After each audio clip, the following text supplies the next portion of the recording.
Rise for the jury.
Please be seated. The record will show the presence of the jury, the defendant, and all counsel. Mr. Nurmi, you may continue with cross-examination. Thank you.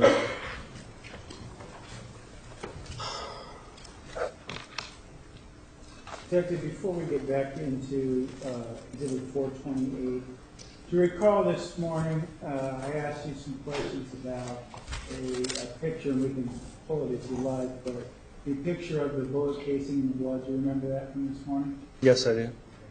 And you told me I'd ask you whether or not that was a hollow point casing or not. Do you recall being asked that? Yes, I remember that. And you told me you couldn't make that determination from the picture that I was showing you, correct? I could not. It's correct that you could not make that determination? Yes. Right, okay. And so now I want to show you exhibit number 210. Can you tell me, sir, exhibit 210, whether or not that is a hollow point or not? I don't know. I'd have to refer to ballistics report. Right, so you wouldn't take quibble with the ballistics report in this case, correct? No.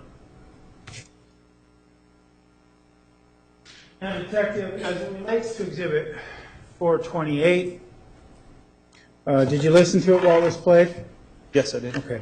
And as I said before it was played, I want to ask you some questions about the content of this tape. But before I do, you were asked earlier in these proceedings whether the Mesa Police Department ever analyzed this tape, correct? Yes. And you advised everyone that the Mesa Police had not analyzed this tape, correct? We did not analyze that tape. Now, the first trial in this matter began in January of 2014, correct? Yes. And presently, we're in October of 2014, correct? Yes. And this tape was disclosed to the state long before the beginning of the first trial, correct? Objection, lack of foundation. Sustained. Are you aware that the tape was disclosed long before the first trial? Objection, lack of foundation. Ask him if he was aware. Sustained. Sir, this tape, Exhibit 428, was played during the first trial, correct? Yes, it was. The Mesa Police Department had over a year, at least we know, over a year to do that analysis, correct? Year and a half if they wanted to. You could have done that. We don't have the device that was recorded on. Don't It was have- never presented to us. Don't have the devices. You didn't seek them out, right? I'm just asking, did you seek it out or did you do an analysis? So let's just leave it at that. Objection, An compound analysis. question. I'm sorry, I didn't hear the objection. Objection, compound question. State your question. In the year and a half between the start of the first trial and the beginning of this trial, did you do an analysis of the phone? No. Okay. And ultimately, Detective, as you heard, there's no real dispute about who's on the tape, correct? No. No. Okay. And we know from other evidence in this case that at the time this call was made, Miss Arias lived in Wairika, California with her grandparents, correct? That's what was reported to me, yes. And we also know that Mr. Alexander still lived in the home in Queensboro in Mesa, Arizona, correct? Yes. Okay. Now, Detective, we heard, going back to this idea we were talking about before the tape played, that Mr. Alexander didn't want anything to do with Miss Arias. Recall that being asserted, and we talked about that before lunch? Yes. We talked about that with the photographs, correct? Yes. And, sir, at any time during this call, did we hear Mr. Alexander say, I don't want to talk to you, Jodi? No, I didn't hear that. No. And ultimately, there was never a point in time during the conversation where he said, I'm done with this, and hung up, right? No. This conversation was near as we can tell from what we heard, a consensual conversation between Miss Arias and Mr. Alexander, correct? Yes. Nobody was coerced to participate in this conversation, correct? Not that I could tell. No. And Mr. Alexander wasn't coerced to say anything during this conversation, correct? Objection, speculation. Sustained as phrased. Is there any evidence to suggest Mr. Alexander was coerced into saying anything in this conversation? Objection, lack of foundation. Overruled. No. So then we can assume that of his own free will, Mr. Alexander chose to refer to people as assholes, correct? That's what was heard on the tape. Yeah. His own free will, he said it, right? Yes. Yes. And it was also Mr. Alexander's own free will to choose to call some individual by the name of Abe soulless, right? Yes. And it was also Mr. Alexander's own free will to discuss how he, referring back to Abe, how he was going to, quote, beat him down, correct?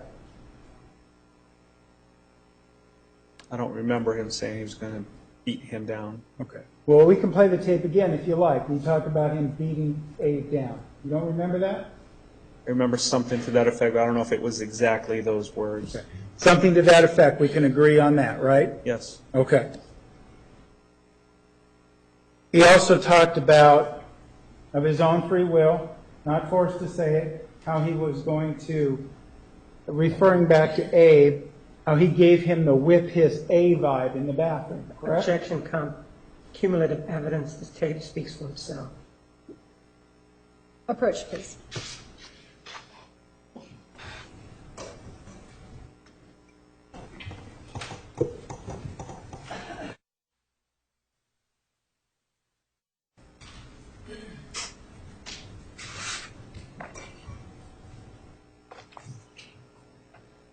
You may continue.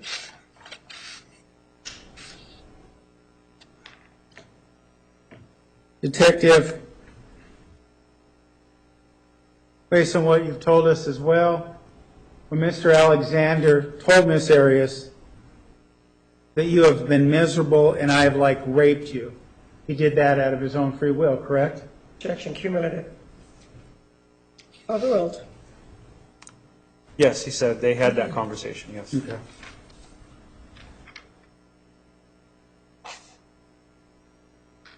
And when he said, I'm going to tie you to a tree and put it in your ass to Miss Arias, he was doing that of his own free will, correct? Objection, cumulative. Sustained. Well, sir, Detective, let me ask you, you spoke about the contents of Exhibit 19. Let me show you that. You recall that? Yes. And one of the things you told us is that the garment next to placard, directly next to placard 39, was a temple garment, I believe you described it. Is that correct? It's a garment worn by members of the LDS faith. And that are temple worthy, I believe you told us earlier? Who were temple worthy at one point, but they could always wear it after that, whether they were temple worthy or not. And so, sir, you came to understand that Mr. Alexander was a member of the LDS Church, correct? Yes. And you're familiar with the standards of the LDS Church, correct? Yes. You are a member of the LDS Church, at least at one time, correct? Yes. Okay.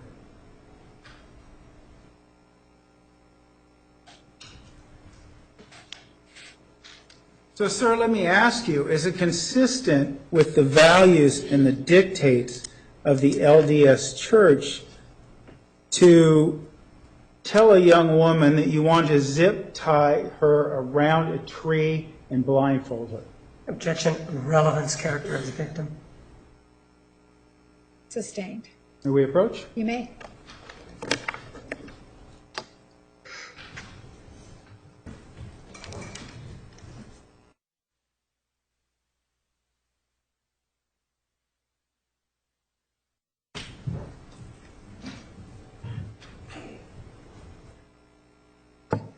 So let's take a step back a bit. How long were you a member of the LDS faith? Decades? Not presently? No, I am still a member on the books, yes. Okay, all right. Has that been most, if not your entire life? Most of my adult life. I'm sorry, what was Most of my adult life. Okay. And you're familiar with the dictates of the church as it relates to premarital sex, the law of chastity, those sort of things? Yes. Okay. So, going back to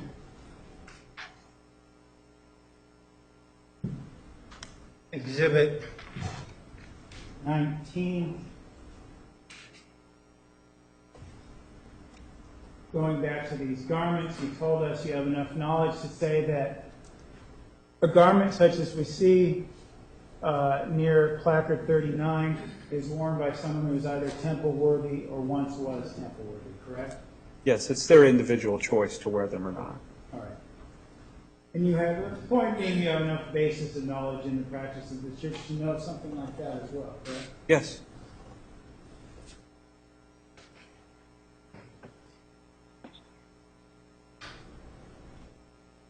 And as a matter of fact, during your investigation, sir, you uncovered evidence of people in Travis's social circle believing that he was a 30-year-old virgin, correct?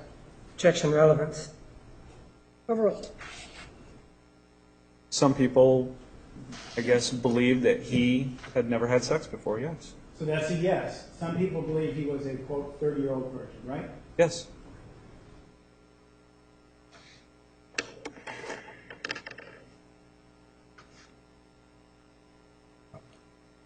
Now, is it consistent with the law of chastity, as Mr. Alexander put it, for him to shoot jizz on Miss Arias' face? Objection, relevance. Sustained. May we approach, Judge? May approach.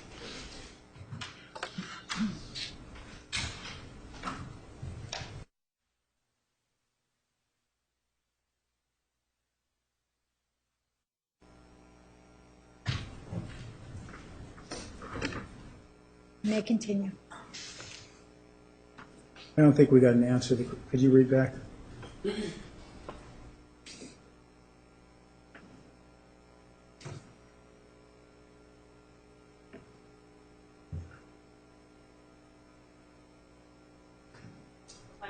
now, is it consistent with the law of chastity, as Mr. Alexander put it, for it on various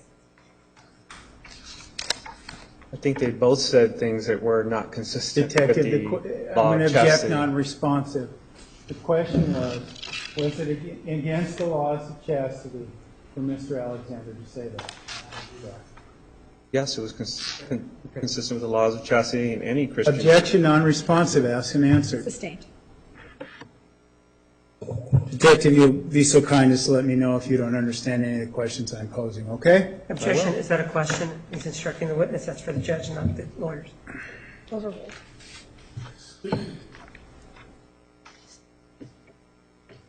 Now,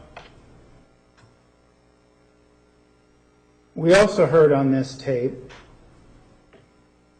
Mr. Alexander saying that it sounds like a 12-year-old girl having her first orgasm, correct? Objection, vouching for the tape. It speaks for itself. Sustained.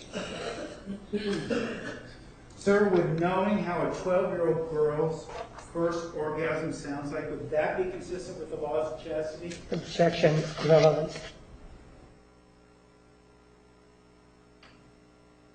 Sustained. Will we approach, Your Honor? Yes.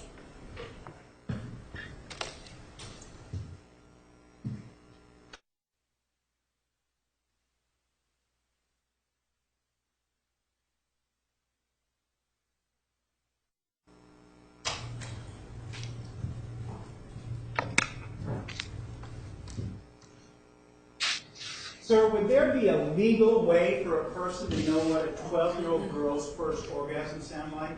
Objection, lack of foundation, relevance. Sustained. Well, you're a law enforcement officer, right? Yes, I am. You've been a law enforcement officer for over 20 years, correct? Yes. And you're familiar with the laws of Arizona, correct? Yes. And you would be familiar with the fact then that it would be illegal for anyone to have sexual intercourse with a 12-year-old, correct? Objection, relevance. Overruled. 401, 402, and 403, unduly inflammatory. Overruled. Let me answer. It would be illegal for an adult to have sexual relations with a 12-year-old girl. Yes. And in that same regard, sir, it would be illegal for anyone to watch a videotape of a 12-year-old girl having an orgasm, correct? Objection, relevance, 401, 402, and 403. Sustained. Will we approach? Yes.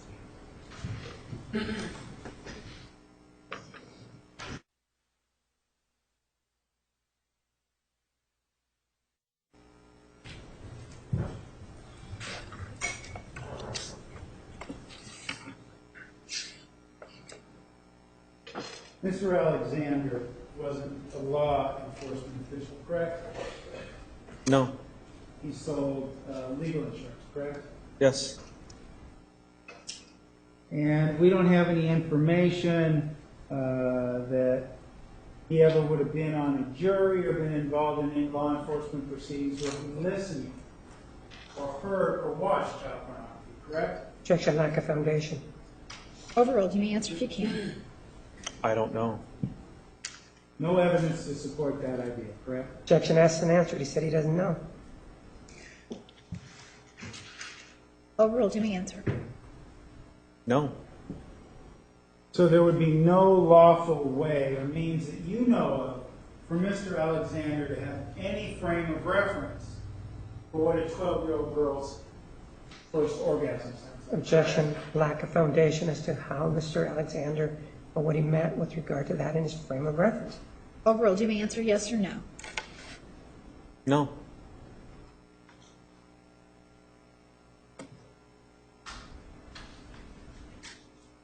And sir, is having the desire to cork the pot of a 12-year-old girl consistent with LDS values? Objection, relevance, cumulative, vouching. Overruled. No, it's not consistent at all.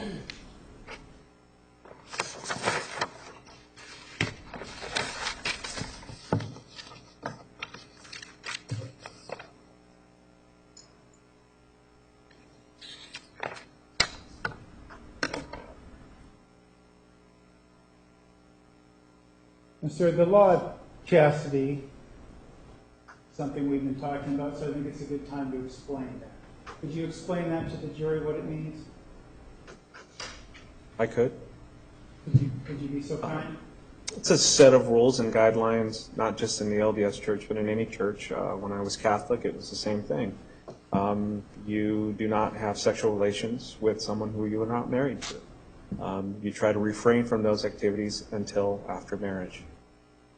And the LDS Church has pretty strict policies, correct? Yes, as do most churches, yes. I'm not asking about most churches, sir. I'm asking about the LDS Church. You understand that? Yes, I understand that.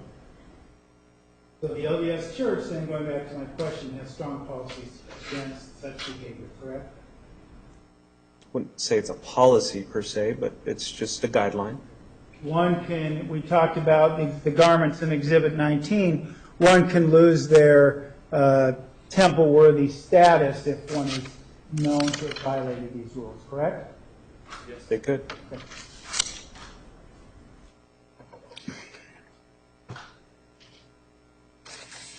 Now, sir, going back to the investigation of this tragedy that you began investigating in the late hours of the 9th and the early morning hours of the 10th. I want to direct you back to that time period of June of 2008, okay? Okay. Right. Sir, you, at that point in time, your investigation, or at least in that point in time, I guess not those exact days, but you found out that Miss Arias owned a car, correct? Yes. Yes. So she didn't need to rent a car to drive from Wairika to Mesa, correct? Objection, speculation. Sustained. She already had a car at that point in time, correct? Yes. Okay. Now, specifically, as it comes to the investigation of Mr. Alexander's death, we heard from your cohort, Detective Melendez, the computer forensic examiner that you employed, correct? Yes. And as the lead detective, you would have been involved in, directing him to collect various pieces of computer media, correct? Yes, I did. And there were many throughout the house, correct? Yes, we found several. And drawing your attention to two items in particular. There was a cell phone, it was like called a pocket PC, right? Yes. And there was also a compact Rosario laptop that was found in Mr. Alexander's office, correct? Yes. Drawing your attention specifically to the cell phone, Mr. Alexander, you discovered, would send and receive text messages through that phone, correct? Yes, he would. And he would send and receive text messages with Ms. Arias and various other individuals, correct? Yes.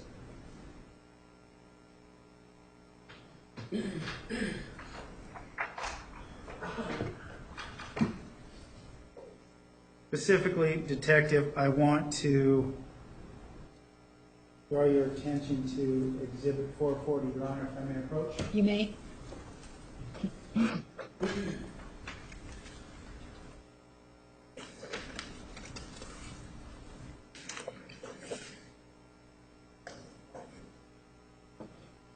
Sir, and I'm not going to ask you any specifics about any of the specific text messages, but these are text messages exchanged between Ms. Arias and Mr. Alexander, correct?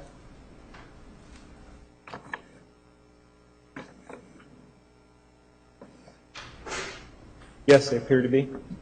And that is from what dates?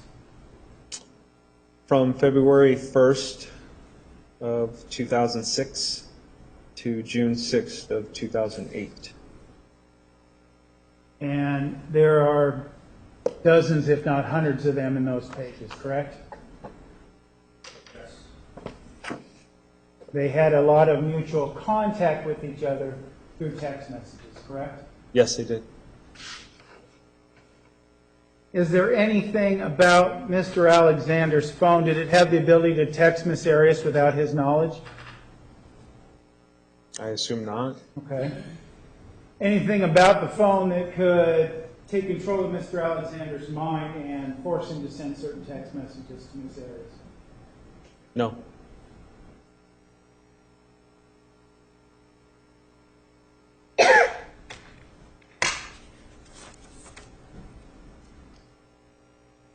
Detective,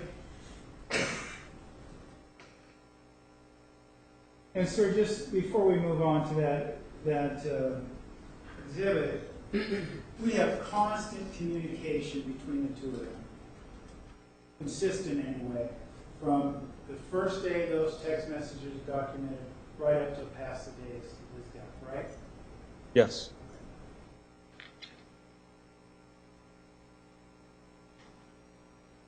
Is there any evidence that Mr. Alexander tried to change his number or stop texting Miss Arias? No. Referring you to what's in evidence as Exhibit 391,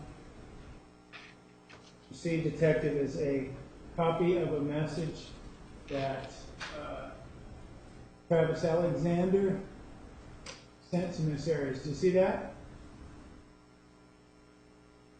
Yes. Can you read that first page for us, detective? It says, remember this, that photo shoot is going to be one of the best experiences of your life and mine. I haven't stopped thinking about it. The pics it'll take, the And continue, sir. progressiveness of it, from very clean to very, very dirty and everything in between. It will tell quite a story and be a lot of fun, and not a day has gone by that I haven't dreamt about driving my shaft along and hard into you when I am all by lonesome. I have no desire to think of anyone else in my scandalous fantasies, because from my own experience, nothing is even enjoyable compared to you. Because of that, I spend a lot more time getting myself off what you do and let me do to you.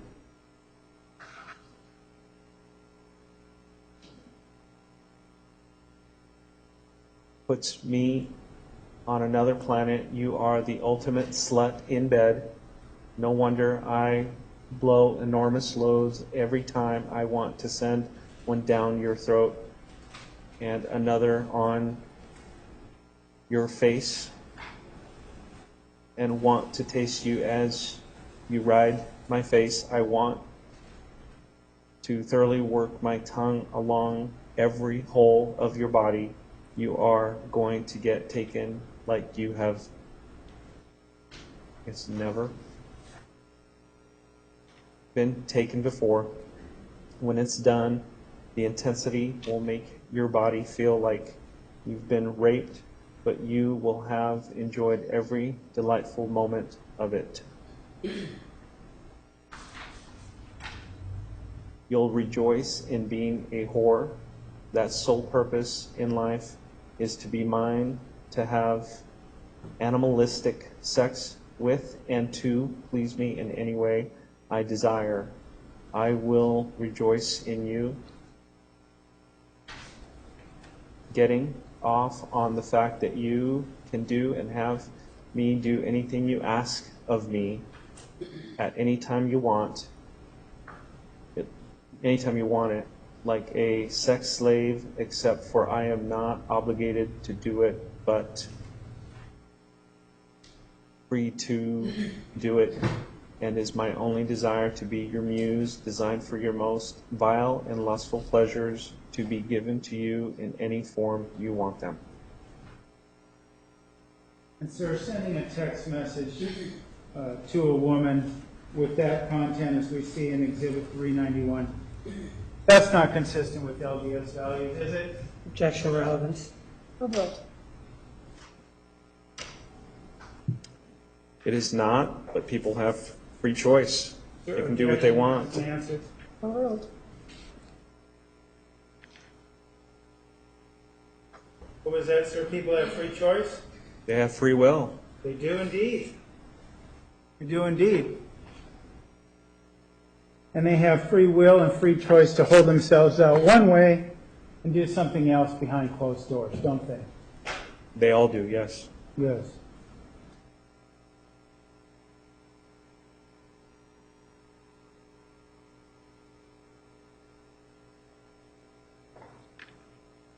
just like as in Exhibit 394, Mr. Alexander had the choice and the free will to send a picture of his penis to Miss Arias, correct? I don't know if he sent that or not.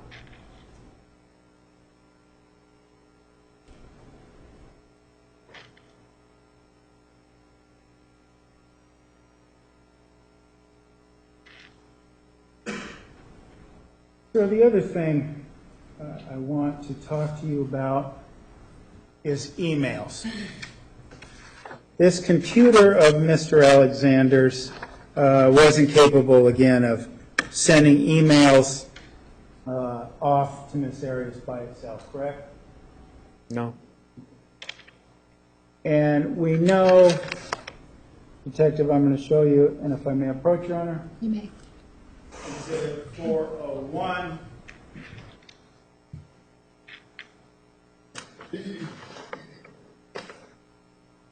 And so without reading you the content, that is an email that Mr. Alexander sent to Miss Arias, again, using your terms of his own free will, correct?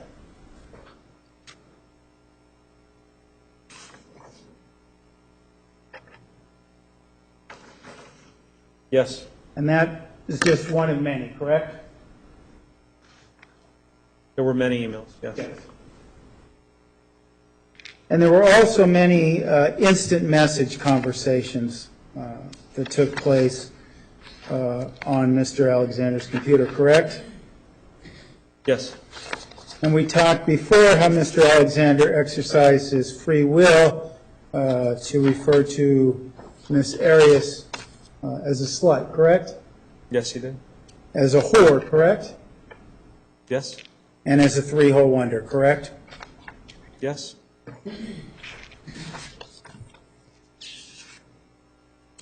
Now, sir, as it relates to June 4th, 2008, Mr. Alexander did not live alone in this home, correct? He had two roommates. Correct. And one was Enrique Cortez, correct? Yes. And one was a gentleman by the name of Zachary Billings, correct? Yes. And Mr.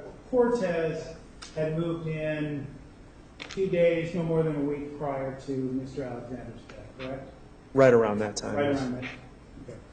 And Mr. Billings had moved in somewhere around January of that year, correct? Yes, he did. And as it relates to this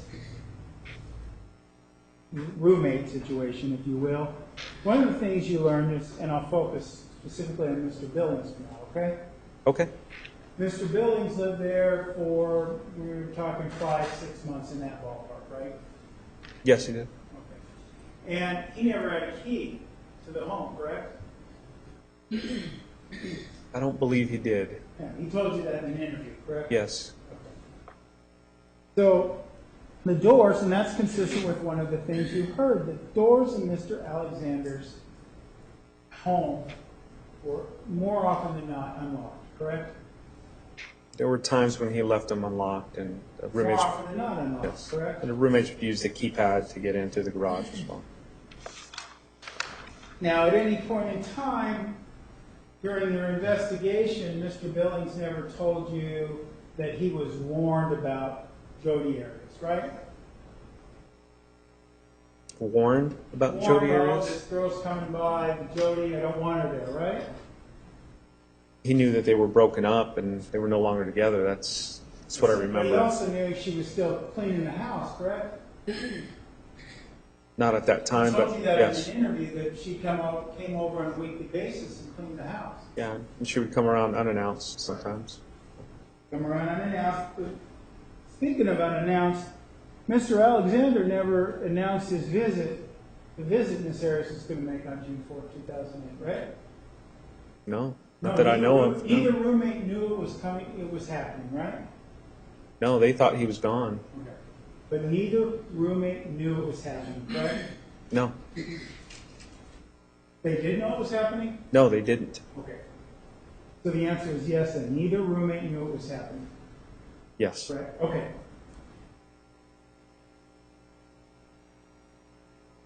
And he doesn't tell, and we, again, going back to Mr. Billings, He believes they're broken up, correct? They would be Miss Arias and Mr. Alexander.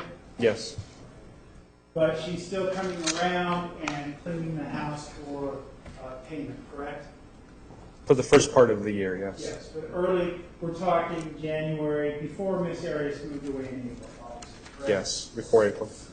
And these occurred about once a week, correct? I'm not sure of the occurrence, but That's what Mr. Billings advised you of, correct? I can't remember the specifics, but yeah, she would come around occasionally. And Mr. Billings, to his knowledge then, these once a week encounters, everything, he didn't know they had an ongoing sexual relationship, correct? Objection assumes facts not in evidence about once a week also. Sustained. Mr. Billings never advised you that he knew that Mr. Alexander and Miss Arias were having a sexual relationship, correct? No, I don't believe you did. Okay. And do you recall specifically asking Mr. Billings about how his use of the computer that was found in Mr. Alexander's office? That Zachary Billings would use the computer? Right. You asked him if he used the computer, correct? Mr. Alexander's computer.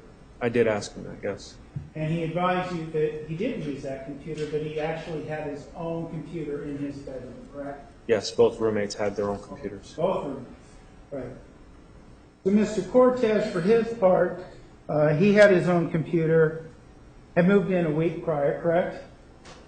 Yes. Okay. And I should refer, he also had his own computer, correct? Yes. And no evidence that Mr. Cortez was involved in any way with Mr. Alexander's laptop, correct? No? Okay. And there's also then, sir, no evidence that Mr. Cortez knew of Miss Arias' visit, correct? No. I don't even believe he knew her.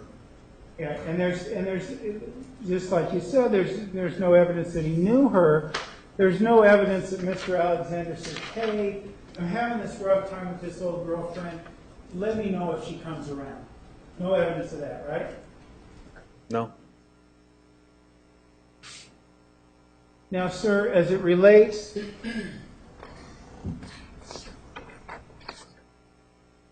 this idea of Mr. Alexander not wanting Miss Arias around, sir, is there any evidence whatsoever that Mr. Alexander sought to get a restraining order or anything of that nature against Miss Arias? I don't have any evidence of that. You don't know of any evidence of Mr. Alexander seeking a restraining order, correct? No. Thank you, sir. Correct. You heard that very long conversation on the telephone. That was over the telephone between the defendant and Mr. Alexander, didn't you? Yes, I did. And when was that conversation taken? I believe it was May 10th. You say May 2008. 10th. Are you sure, or are you just making that up? No, I'm pretty sure. When you're pretty sure, you know, or you just making it up? No, I don't know specifically. When do you think it was taken? May 10th of 2008. 2008. And this tape that was, you've heard, came from a phone, right? Yes, it did. And whose phone was it? It was reported to be a phone owned by Jodi Arias, which she reported stolen. Right, before we get to that, Objection, non-responsive, move to strike. Sustained. sir, everything hearsay is admissible. You can tell us what people told you. Objection, there's no question. Sustained. So, with regard to the phone, who owned it? Who told, did somebody tell you who owned it? Yes, And who owned that telephone on which that conversation was taped? Jodi Arias. And who taped that conversation? Jodi Objection, Arias. lack of knowledge, foundation. Overruled. And this phone that taped that conversation, you know whether or not the defendant made any report involving that telephone. Yes, she did. And when did she make a report involving that telephone? May 18th of 2008. And you have a report to that effect, don't you? Yes, there is a police report. And this is a report that you got from which police department? It was from the Wairika Police Department. And this phone, she reported it stolen, right? Yes. Did she give the circumstances of how she lost that phone on which this conversation that we just listened to, how did that phone come out to be stolen?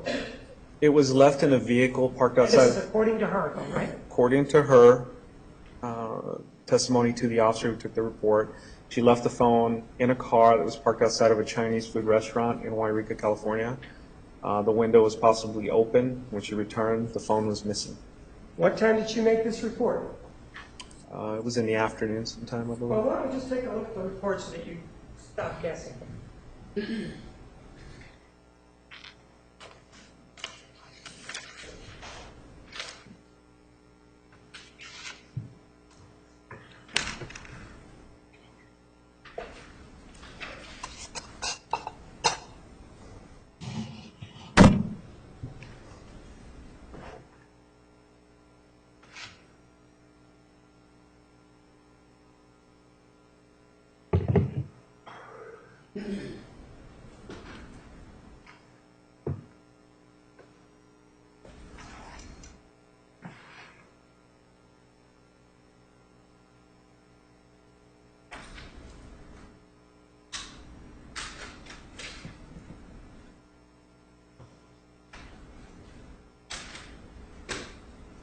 I want you to take a look at View Exhibit 680.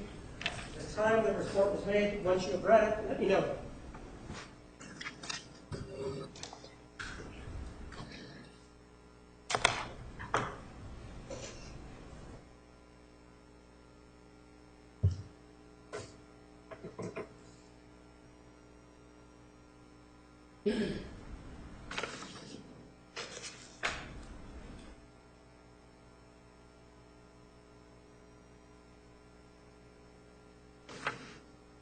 Okay. Your Honor, I'm going to object to any answers on this as being beyond the scope.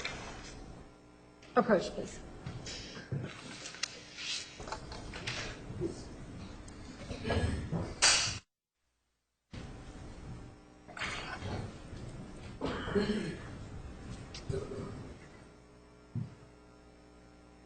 This telephone that was involved with this conversation, is it in the possession of the Mesa Police Department? Objection is to relevance. Overruled. For analysis? No, it's not. Has it ever been in the possession of the Mesa Police Department for analysis? Objection is to relevance, misleading. Overruled.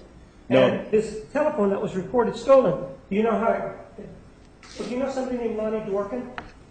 I do. Is he the person that analyzed the phone? Yes.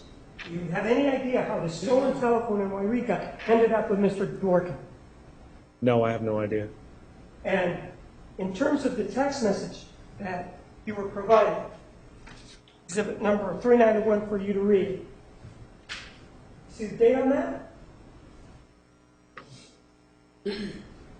Yes, it's May 2nd. Any idea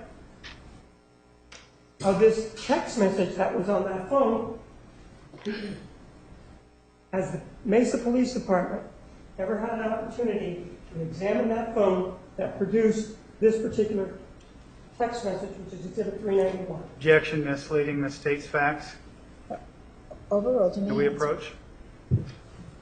No, for the reasons we previously stated. Overruled. You may answer. No, I've never seen that phone or those text messages on that phone. So one of the things that you were asked about were a lot of the items that were in this cell phone. For example, you were asked about this particular exhibit 391 and some of the words that would be between the sender and the receiver. You were asked about that as it applies to the LDS thing, right? Yes, I was. Something improper, is it violating law to married people of the LDS faith to send this? Objection is to relevance. Overruled. No. That's something that's perceived as somehow negative by the LDS Church? No, it would be the actions that would go against the teachings, but those are just words. One of the other things that you were asked about were, for example, specifics that you heard on the tape. And you were asked something about jizz. Do you remember that? Yes? And that was in the context of grinding, though, wasn't it? Objection misstates the evidence. Overruled in the answer. Isn't it? Yes. Didn't the defendant say, "Do you remember when you grinded on me?" or words to that effect, and there was jizz all over my face? Do you remember that? Yes. Well, Objection mischaracterizes the tape. Approach, please.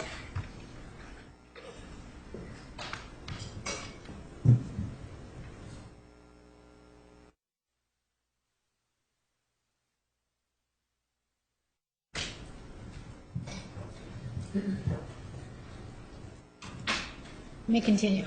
you heard the grinding comment, didn't you? Yes, I did. And do you remember when Ryan Burns testified? Yes, I do. Didn't he also Objection refer, beyond the scope. Overruled. didn't he also refer to an activity that occurred between him and the defendant right after she killed Mr. Alexander when she visited him in Salt Lake City? She visited him, I do remember that, and said that they were grinding. And that's the same thing that you heard on the tape, right? Yes. Irrespective of what you may think grinding is, on both instances, the word was used. Yes. One of the other things that you were asked about is whether or not you remember what was said on the tape and what was not said on the tape. The tape speaks for itself, doesn't it? Yes, it does. So whatever the tape says, anything you tell us about what it says, would you substitute whatever you have to say about it, or would you rely on the tape for accuracy as to what was said? I would rely on the tape. And in terms of this issue involving some of the things that may have been said, are you familiar with what an accomplice is? Yes. What is an accomplice to a crime? Objection, relevance beyond the scope. Approach, please.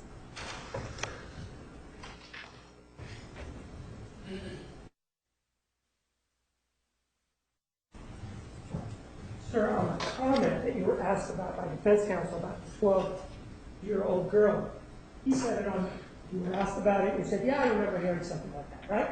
Yes. When he said it to her, was her expression one of disgust, amazement, being horrified, or did she just continue on with the conversation? Objection calls for speculation, compound question. Overruled. You may answer. She said she liked it. Objection mischaracterizes what's on the tape.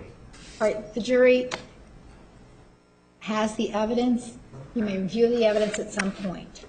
You may continue. One of the things that you were asked about was the garments and undergarments. You remember being asked about those? Yes. And in terms of the undergarments, how does one become a Mormon? How are they allowed to wear? Once you come of age, usually around 19 for men when they go on their mission, or when you get married in the temple, you go through certain endowments in the temple, in the Mormon church, and you're asked to wear those particular garments to remember those covenants that you made in the temple between you and God. Let's say that you're no longer temple worthy. What is not being temple worthy? You know what that means? Yes, it could mean you felt that you've sinned and you've brought that to an authority in the church. You haven't paid your tithing. Could mean many things, but you no longer have a temple recommend to go into the LDS temple. The right to wear these temple garments, does it ever cease or end once you've been given that right? No. Objection beyond the scope of cross, move to strike. Overruled. So, even if Mr. Alexander had problems with the church or whatever, he could wear those garments until the day he died. Yes, he could. And based on what we saw, that they were in the washer, did he wear them up till the day he died on June 4th, 2008? Yes, he wore them until he died. One of the other things that you were asked about was whether or not Mr. Alexander was a bad Mormon. And you were asked, well, wasn't he having sex outside of marriage, right? Yes. And that was part of the gist. And the other thing is he was using these words to this other individual, right? Yes. Does that justify under the Mormon thing, as you know, slicing his throat and killing him? That's just Objection beyond the scope of cross, Overruled. relevance. Overruled. Does it? No, it does not Objection is justify. opinion testimony. Move to Correct. strike. Overruled.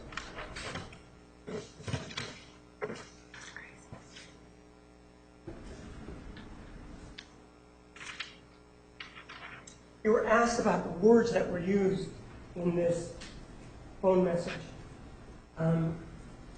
Anywhere there, did you ever hear, and if you did hear, let us know, the defendant ever say to Mr. Alexander, I love you, Travis, or I love you, or anything like that?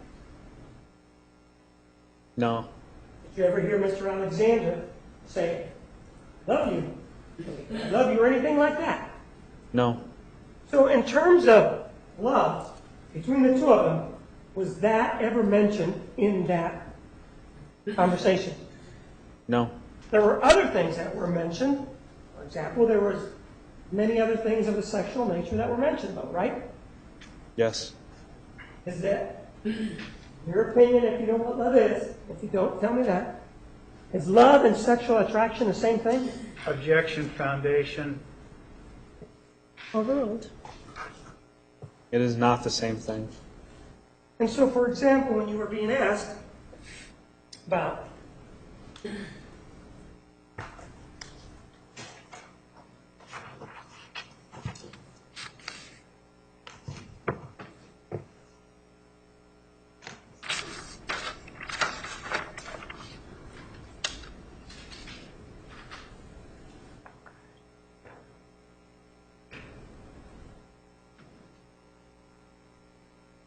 these photographs, I'll just pick one for convenience here. This is 164. When you were asked about that, does that have anything, can you tell just by looking at 164 whether or not Mr. Alexander was in love with the individual that's pictured there? I can't tell. Can you tell what Mr. Alexander was thinking at the time that photograph was taken? No, Can you tell what the defendant was thinking at the time that photograph was taken? no, In terms of free will, any indication that she was being forced to lay there and have this photograph taken? no, And who is it that went to Groom on June 4th of 2008? Did he travel to go see her? Or did she travel to go see him? she traveled to see him. And any indication what she may have been thinking, just by looking at this photograph that we just looked at, any indication what she may have been thinking on the way down to visit him? Any idea? Just by looking at the photograph. That she was going to have sex with Well, him. no, but is that what she Objection, asked and answered. Sustained. is that what she was thinking when she was in Pasadena? Objection, argumentative. Overruled. To be answered. I don't know what she was thinking. During the trip when she was in Salinas buying the gas can, do you know what she was thinking? Other than I'm going to buy a gas can, do you know anything else? That she was going to kill him. Objection, move to strike. His opinion is speculation. Overruled. May we approach, Your Honor? You may.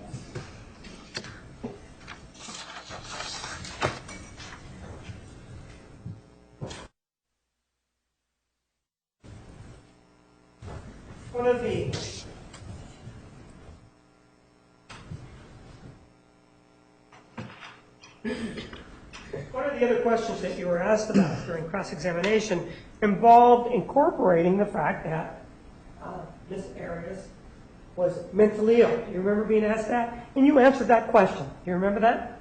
Yes. Well, in your opinion, as you sit here, even though the question incorporated that, is she mentally ill? Objection, lack of foundation, speculation. Sustained. Well, you did answer a question that included that, didn't you, previously? Yes. And you were allowed to provide an answer involved whether or not she was mentally ill. Do you think she's mentally ill? Yes or no? Objection, same objection, Your Honor, mischaracterizes the testimony. Approach, please.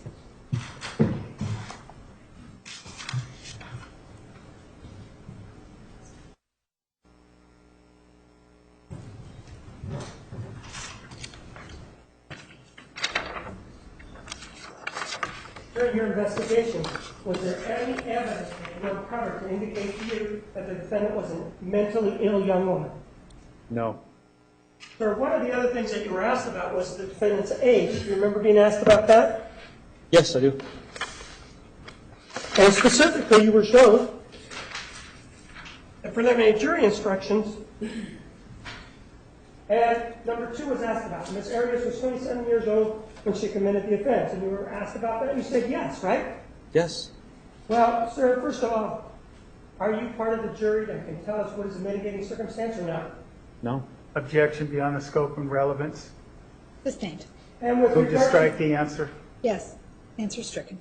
And with regard to this age issue, as part of these same instructions, can you read to us what age talks about in terms of an individual, whether or not it's a mitigating circumstance? Objection beyond the scope, calling for a legal conclusion. Approach, please. Not now. Approach, please.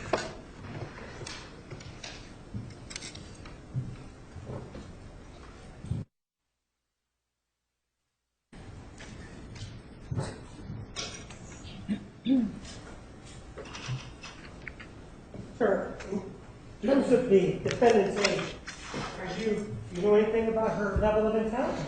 Have you heard anything in these proceedings about what her level of intelligence is? Objection, Your Honor. Same objection, invading the province. Overruled. Have you? No. Well, do you remember hearing that she had a high IQ? Objection, asked and answered. Objection, asked and answered, testifying. Overruled. You may ask. Yes, in the initial trial, yes, I do remember That's that. what I'm asking about. In terms of whether or not she was involved in this crime, you're the lead investigator. Do you know anything about that? Yes. And did you hear about that during the previous trial? Yes, I did. And do you know anything about her past experiences in those past 27 years, as whether you heard it as part of your investigation or a trial? Yes, I have.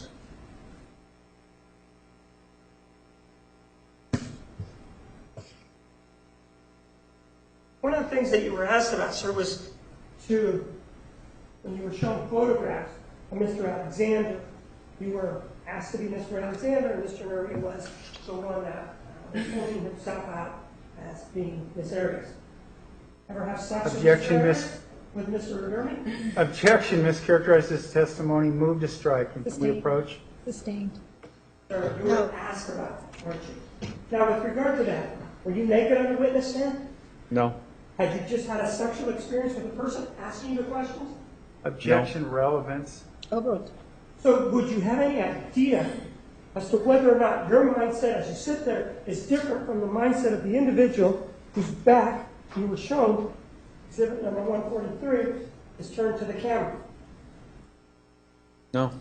And in terms of what the person that's taking the photograph is thinking, do you have any possible idea to know what the defendant was thinking at the time she took this photograph? No. Could it be, for example, that she's trying to find the best time to slice him up? Objection, leading. Overruled. Could it be that? Yes, it could be.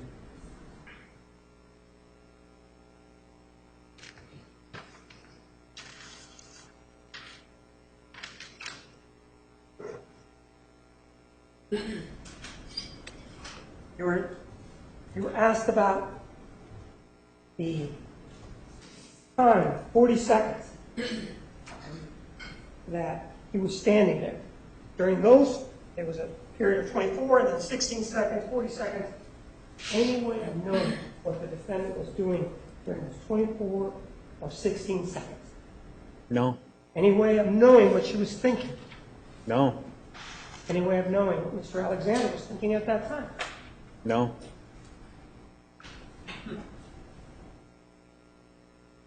This issue of the sequencing, you were asked, well, you believe the defendant, and that's, how could you believe this defendant, and you now say you don't believe? Remember that line of questioning? Yes, I do. For example, she told you that she had parents. Did you believe her or disbelieve her when she told you that? Objection, relevance beyond the scope. Approach, please.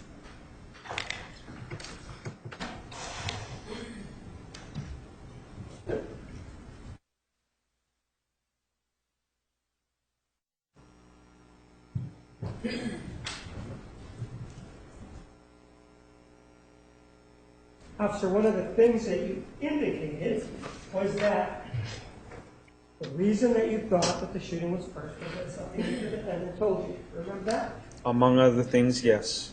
And do you remember that Mr. Nurmi asked you, well, how is it that you could believe what this young woman told you if you then subsequently found out that what she told you in Wairika on July 16th was a fabrication? Objection mischaracterizes testimony in the question.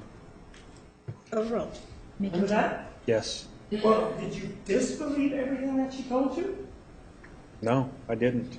For example, did you disbelieve that she had gone to Salt Lake City, Utah, like she told you? No. Did you disbelieve that she had parents? No. Did you believe that she was present at the time that she killed, or the time that Mr. Alexander died? Yes. So, did you disbelieve everything? No, I did not. Did you believe some things? I believed some of what she told me, yes. And with her telling you that she shot him in the face, or that he was shot in the face first, did you believe that? Yes. And in terms of your conversation with Dr. Horn, was it a long-standing conversation where you discussed the sequencing? Or describe for me the conversation at the medical examiner's office at the time of the autopsy and whether or not the sequencing was discussed. At the autopsy, we didn't discuss sequencing. It was during a phone call prior to a hearing, just at the end of a conversation that was going to deal with the hearing itself. And with regard to the trial on January 10th, 2013, you testified that it was a misunderstanding, right? Yes. Is that still your testimony today? Yes, it is. And what's the misunderstanding? I misunderstood what Dr. Horn told me during the end of that conversation on the phone. You were asked many questions about free will. Do you remember that? Yes. Is there any indication at all that either of the parties was not engaging in acts of free will throughout and up to the killing? They both had free will, and they both exhibited free will all the way through. And so, for example, in a telephone call, when we see them talking in this telephone call, are they both engaging in free will? Yes. And in that telephone conversation, do you remember Miss Arias telling Mr. Alexander, wait, let me go twice until you finish. You remember something like that? Yes. And did she go twice, according to what we heard? According to the recording, yes. And did he go once? Yes. I don't have anything else. Recross.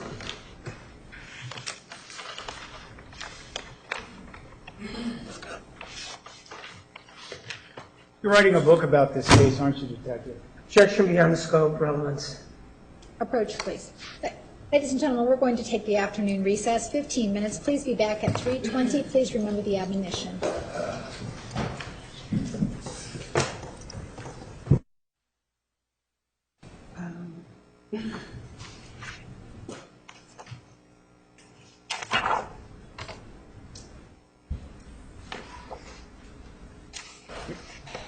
Your Honor, before we come in, we are going to be moving, asking to move Exhibit 420 into evidence that is the recording of the tape we heard to avoid us having to play the tape again.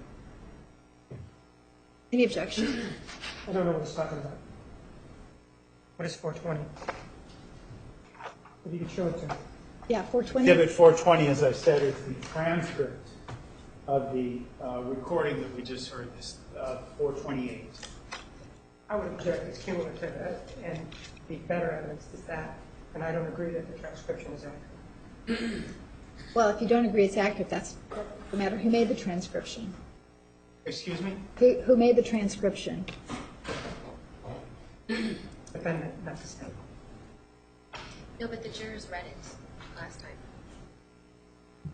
We can just play the whole tape again, I guess, Your Honor, but we're trying to needlessly avoid that. Well, approach.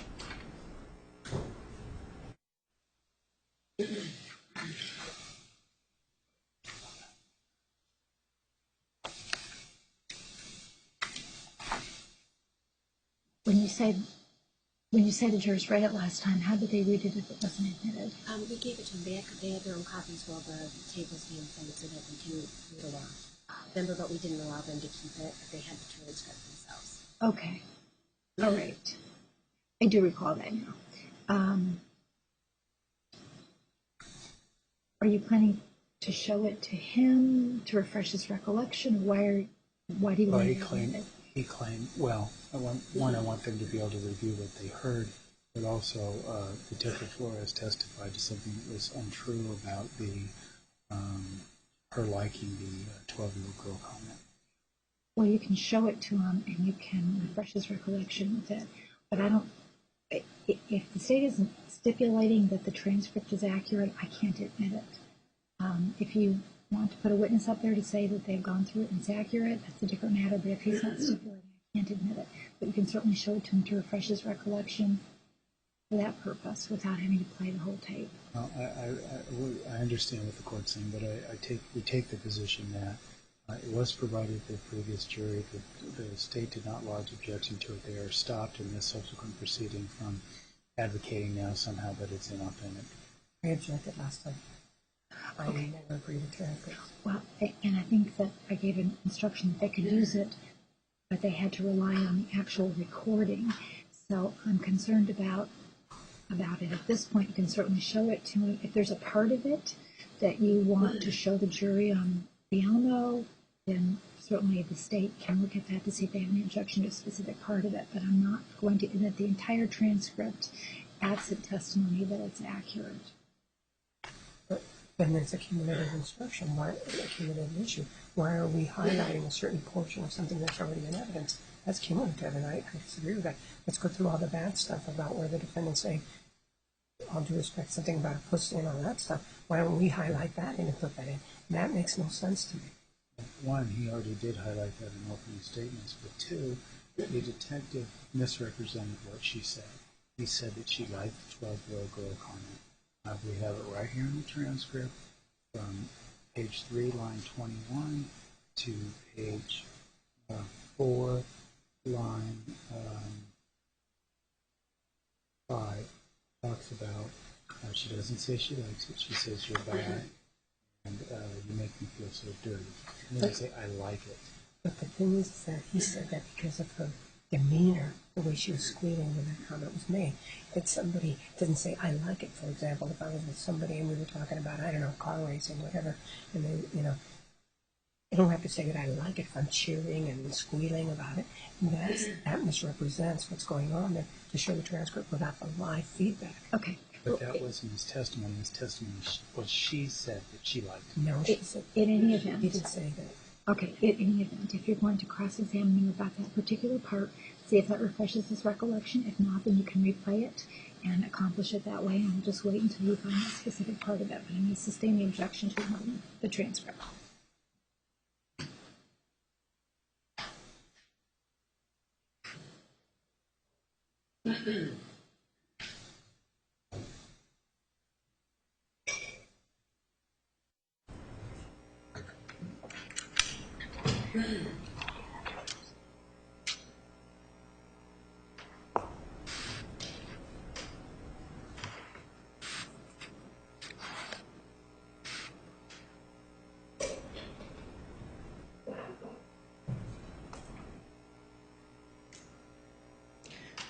All right, counsel, are we ready? Yes. All right.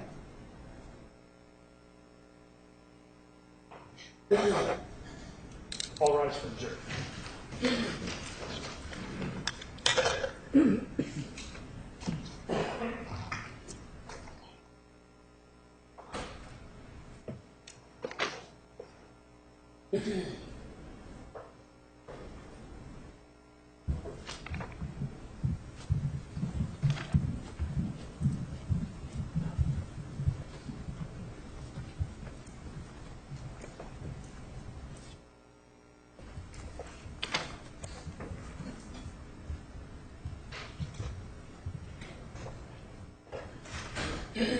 Please be seated. The record will show the presence of the jury, the defendant, and all counsel.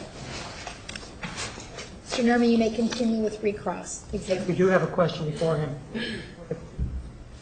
that wasn't answered yet, and I went through the objection. So the question, If she could read What it. was the question again? Mr. Nermi, going to restate your question? The question was, Detective, you're writing a book about this case, aren't you? Absolutely not, and that is offensive. Objection, non-responsive, move to Sustained. strike. Sustained. Sir, do you understand we're not here to talk about what is and what's not offensive to you? For Objection. me, for that matter. Objection, that comment has been, the objection to the comment has been sustained. He can't address it now. I said, I asked him a question, does he understand? Objection relevance. The objection was sustained. Overruled to that objection. Yes. Okay. So what I want you to do, testify having a background in a bunch of different areas. One of them being that you are a love and sex expert. Is that correct? Objection misstates his testimony. Overruled. You may answer. No. Well, sir, you were shown Exhibit 164. You were asked whether you could tell the difference between love and sex in that exhibit, right? Yes. And there was no, you were also asked whether there was any evidence that Mr. Alexander loved Miss Arias, correct? Yes. Let me draw your attention to Exhibit 440. These are, if you recall, Detective, the text messages from Miss Arias, between, I should say, Miss Arias and Mr. Alexander. Objection beyond the scope. I didn't ask him anything about the text messages. Complete your question. So I want you to go to page 12 of 132 of the exhibit, please.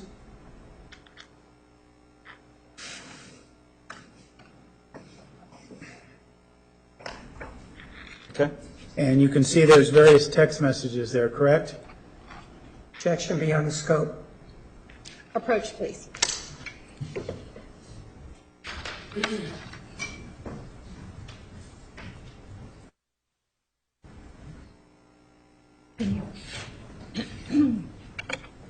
Sir, I believe we were talking about, Sir, I believe we're about ready to talk about a text message that's denoted with, I guess, the code, for lack of a better way of saying it, 8753, correct? You see that there? Yes, I do. And that was on or about January 1st, 2008, correct? Yes. New Year's Day. And that is a text message from Mr. Alexander to Miss Arias. And Mr. Alexander tells Miss Arias that he loves her, correct? Yes. He says, "Happy New Year, Jodi. I love you." Bringing your attention, sir, to page 68 of 132.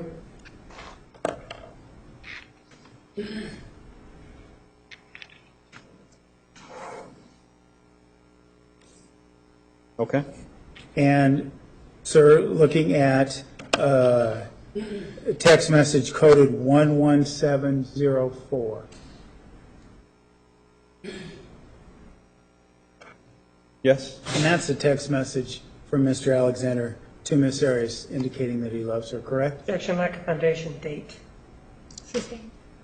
What is the date of that text message, Detective? March 28th of 2008.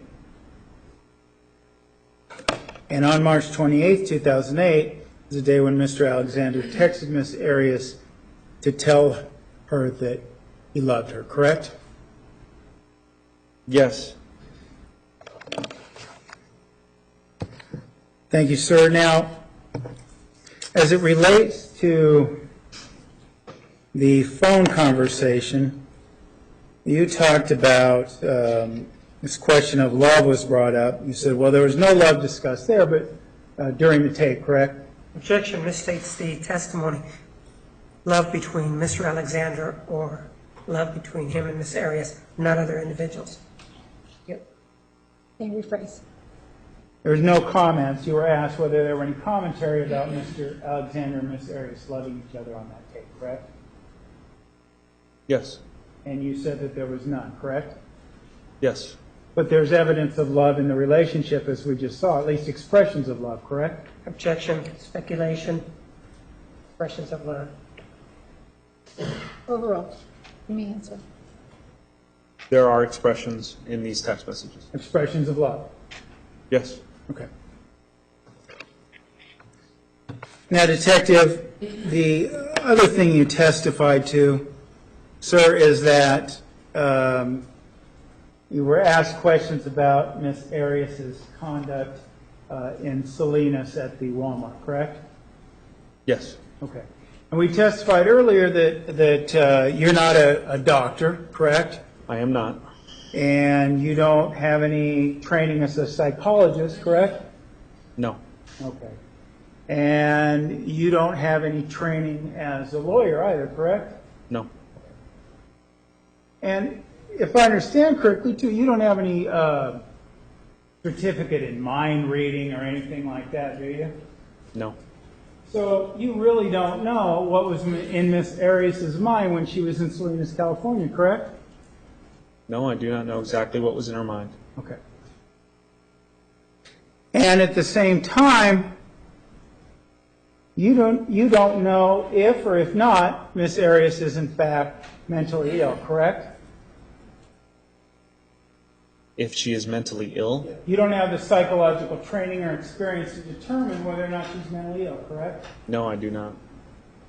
But you were present when, in the former trial, when the state's hand-picked psychologist said that Miss Arias suffered from borderline personality disorder, correct?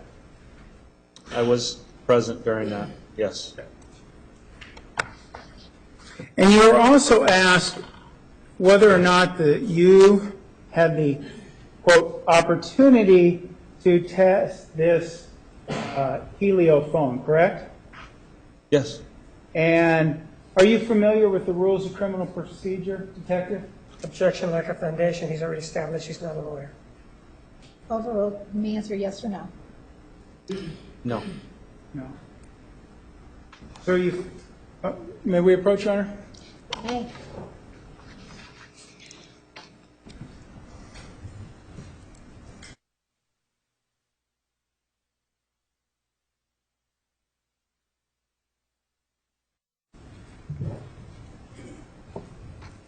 May continue. Detective, I know you told us a minute ago you weren't familiar with the rules of criminal procedure. Are you familiar enough to know the rules of criminal procedure to know that had the state requested the opportunity to test the phone, that opportunity would have been provided to them? Yes. Okay. You know that. So, sir, when you say you didn't have the opportunity, the state of Arizona, meaning the prosecutor, never asked you to test the phone, correct? The phone was never provided to me to be tested, no. And the person who would have provided it to you is sitting right there, right? At the prosecutor table wearing an orange tie?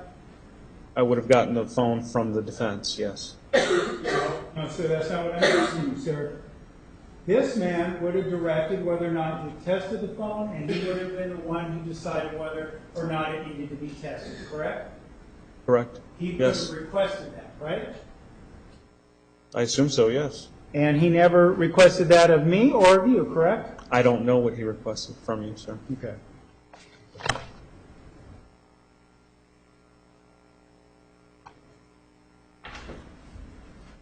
Sir, I want to go back to a comment you made. You made the comment when Mr. Martinez was questioning you about Mr. Alexander's choice to say that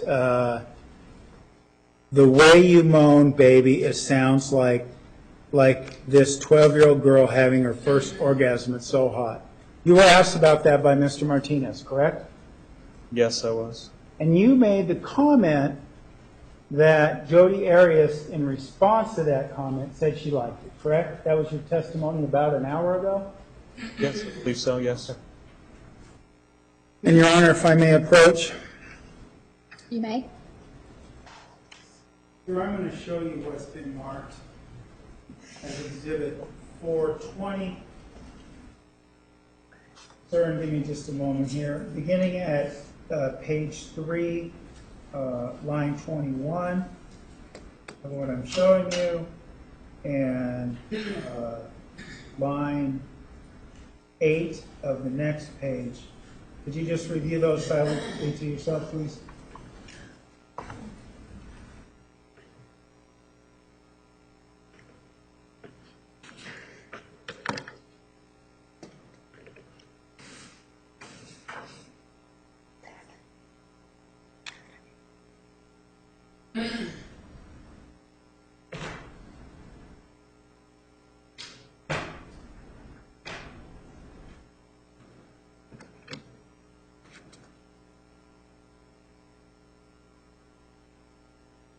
Okay, Have you read that section?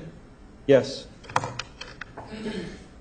In that section where they're discussing Mr. Alexander's choice to say that her orgasm sounded like a 12-year-old girl having the first orgasm, she doesn't say that she likes it, does she? No, she said, "You're bad, you make me feel so dirty." And ultimately, Detective, she talks about liking it when he talks about tying her to a tree and putting it in her ass, right? It's so debasing, I like it. That's where she says that, correct?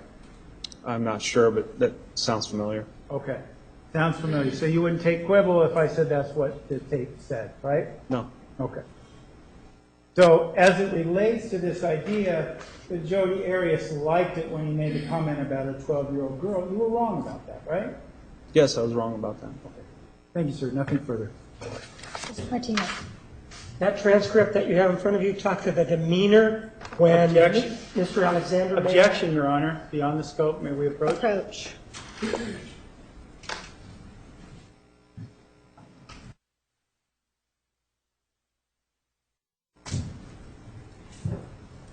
You may continue. Those words that you read, sir, do those talk to the demeanor of the defendant when he made that comment? The demeanor of the defendant? Yes. Well, which one shows the demeanor? The voice on the tape or that there? The voice on the tape. Which one is a better indicator of what's going on in the conversation? Some cold words on a page or what's actually being said? What's actually being said? The issue of the telephone, the heliophone, sir, you indicated previously that it was reported stolen, right? Yes. How did he get to Lonnie Dworkin? Do you know that? Objection beyond the scope of cross. Overruled. I have no idea. By examining that telephone, whether it's by Mr. Martinez, the state, or anybody, by looking at a telephone, can you tell how it got from a stolen status over to another individual named Lonnie Dworkin? Objection. Comment on privilege. Overruled. No. Any test that anybody can run, can that tell you how a phone traveled from Eureka, California, over to Phoenix, Arizona? I have no idea. You have no idea? Or do you know if there's any way that you can tell? No. Anybody? No. Is there any test that can be done? No. The issue of this love and whether or not the defendant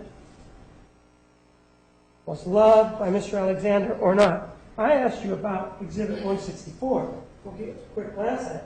That's what I asked you about. I didn't ask you about generally. Can you tell just by looking at that photograph whether or not the individual that was taking the photograph, Mr. Alexander presumably, was thinking that he loved her or was in love with her? No. Objection. No. There's no question. It was just a statement. Move to strike. Testimony. No, overruled. There was a question. And conversely, with regard to Miss Arias, anyway, by just looking at that photograph, can you tell whether or not, what she's thinking about, whether or not she loves Mr. Alexander? No. I don't have anything else. All right. We have 5 juror questions. Are there any other questions from the jury for this witness? Counsel, please approach.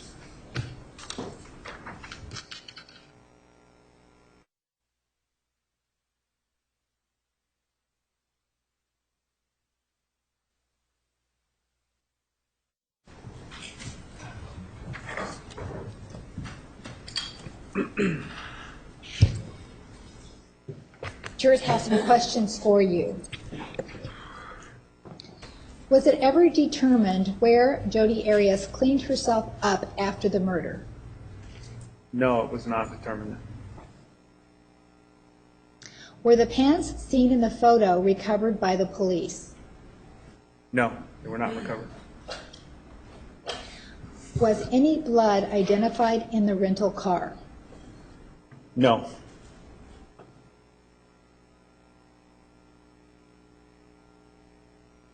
Who recorded the conversation? I'm assuming it's a conversation that we just heard today that was recorded by Jodi Arias. How long before the murder was this recording?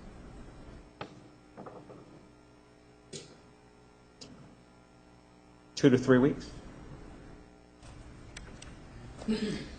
Travis' body was found or discovered by roommates 2 days after the murder occurred. Is that correct? No. It was 5 days. Where were the roommates? One roommate was there in the home, but he worked all day long, left early in the morning, came home late in the afternoon, in the evening. The other roommate was house sitting for somebody else. All right, follow up from the state. I don't have anything. Mr. Nerman. No questions, Your Honor. Thank you. Any other questions from the jury for this witness? All right, Detective, you may step down. Counsel, approach, please.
Mr. Martinez.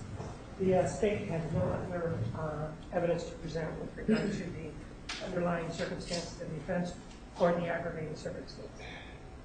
All right, ladies and gentlemen, we are going to take the evening recess at this time. As you know from looking at your calendar, we do not have trial tomorrow. So I'm going to ask that you return on Thursday at 9:45. Thursday, 9:45, 15 minutes later than usual, so 9:45. In the meantime, please remember the admonition. Are there any questions? Thank you. You are excused.